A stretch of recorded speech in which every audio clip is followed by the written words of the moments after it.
is 5 on your side at 6. Focused on you. We begin tonight with a very sad ending to a story we've been following for weeks. This Mizzou student, missing for 14 days, was found dead floating in a Tennessee river this morning. Good evening, I'm Ann Allred. And I'm Kelly Jackson. Nashville police are confirming the body pulled from the Cumberland River this morning is Riley Strain. 5 on your side, Holden Kerwicki joins us with the latest details on this. Well, Kelly Ann, the 22-year-old was in Nashville as part of his fraternity's spring formal. Though we know Strain was kicked out of a local bar, it's still unclear how or why he ended up in the river.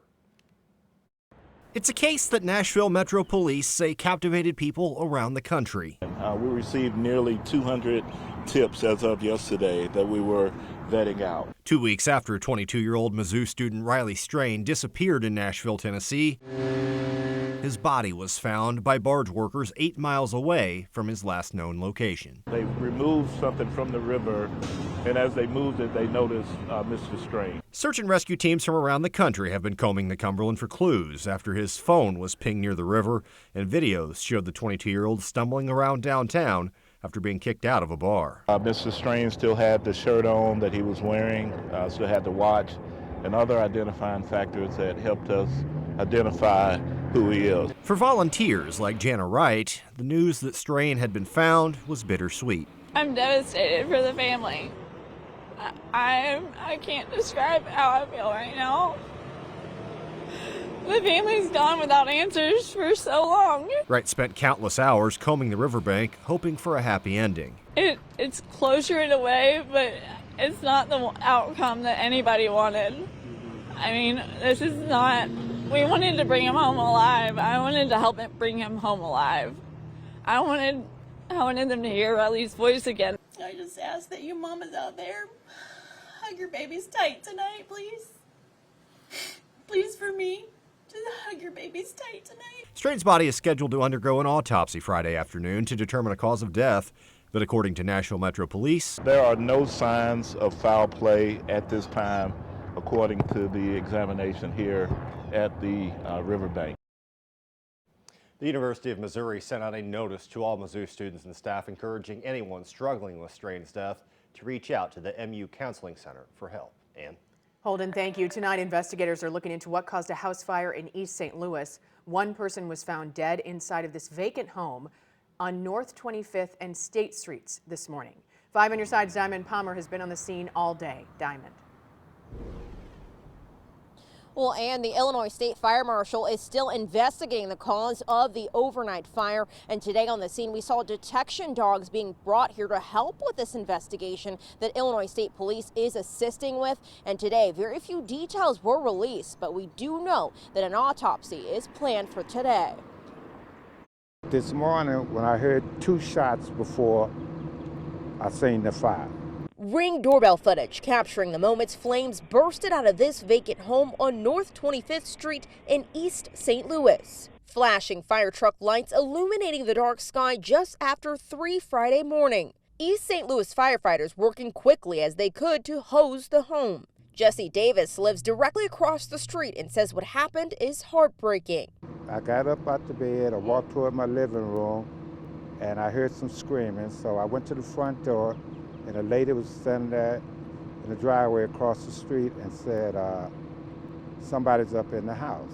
Police confirmed one person died in the home. It's unclear if the fire caused their death. Dozens of investigators with the Illinois State Fire Marshal and Illinois State Police were on scene until Friday afternoon with detection dogs. Fire officials say the home frequently had squatters. Davis says he's tried to keep people out of the home for their safety.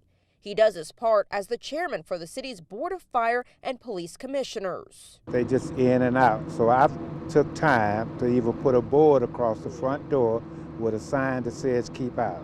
Davis says at its worst, he saw nearly a dozen people on the porch of the vacant home. The city, it does its part. You know, the police have came out and did what they could do, but then they come right back. Now, this afternoon, I was on the phone with officials from the Illinois State Fire Marshal who told me, quite frankly, that this investigation of the overnight fire could take some time, although I have reached out to the fire chief at East St. Louis as well as the St. Clair County coroner, and they have not gotten back to us yet. Reporting live here in East St. Louis, Diamond Palmer, 5 on your side. Russ Faria was in court today as attorneys for Pam Hup entered a second not guilty plea on her behalf for the 2011 murder of Faria's wife, Betsy.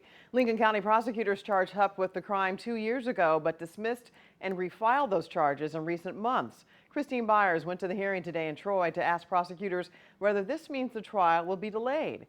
She also caught up with Russ Faria, who is now a newlywed. A lot has happened in Russ Faria's life in the past 13 years. He was exonerated for the murder of his wife, Betsy. Her friend, Pam Hup, tried to frame him after his release by shooting and killing someone else and staging it to look like he did it. Hup is now charged with Betsy's murder. An NBC miniseries was made about the case. My wife, Betsy, she's dead. And just this past October, Russ married another one of Hup's alleged victims, Carol McAfee. I mean, we met under really unusual circumstances, being this whole Pam Hup fiasco, saga, whatever you want to call it at this point. But of all the bad things that person has done, this is one good thing that's actually come from it. Carol, now the new Mrs. Faria, was the first person Hup tried to kill and frame Russ Faria for. It was definitely not the twist I expected my life to take, at all. Carol didn't fall for it, so Hup killed a man with intellectual disabilities named Louis Gumpenberger. She stuffed a note in his pocket trying to frame Russ Faria for his murder and his wife's. Evil like that doesn't deserve to exist. Carol says her new husband has taught her about patience, so they're okay with prosecutors recently dropping and refiling murder charges. He's teaching me all good things to those that wait. Pam's going to get what's coming to her. And I hope she gets the death penalty. Pam Hup was not in the courtroom today. Instead, she stayed in jail to be served with her new murder warrant. It happened because Hup's defense attorneys asked for a change of venue, citing the extraordinary publicity surrounding the case. It was moved to Greene County, 4 hours away. Lincoln County prosecutor Mike Wood says that was too far, so he refiled the charges. Being able to prosecute that from 4 hours away was just going to be more of a burden than I think would have been studious or responsible for us to proceed on. Christine Byers, 5 on your side. Hup's attorneys entered a not guilty plea for her today in court. Wood says he doesn't believe refiling these charges will delay the trial, so he is expecting to begin next summer. He says he hopes a judge will agree to move the trial within 100 miles of Lincoln County. Tomorrow is the Missouri Democratic presidential primary election. There's a few things to know before you go vote. The election will be held statewide from 8 a.m. to noon. If you registered by February 21st as a non-Republican, you are eligible to vote in this primary. There's more to it, though, than voting, says Democratic Party leader Russ Carnahan. We also are going to have information there about other candidates in their area, and we also are going to have initiative petitions there for the abortion rights petition. So there'll be a number of things voters can do there if they wish. According to Carnahan, Republican legislators passed a law that stopped this election from being state-run. And because of that, you will not go to your usual polling place. There are about 13 sites throughout the St. Louis area and the surrounding counties. You can find a full list in the As Seen on TV section of KSDK.com.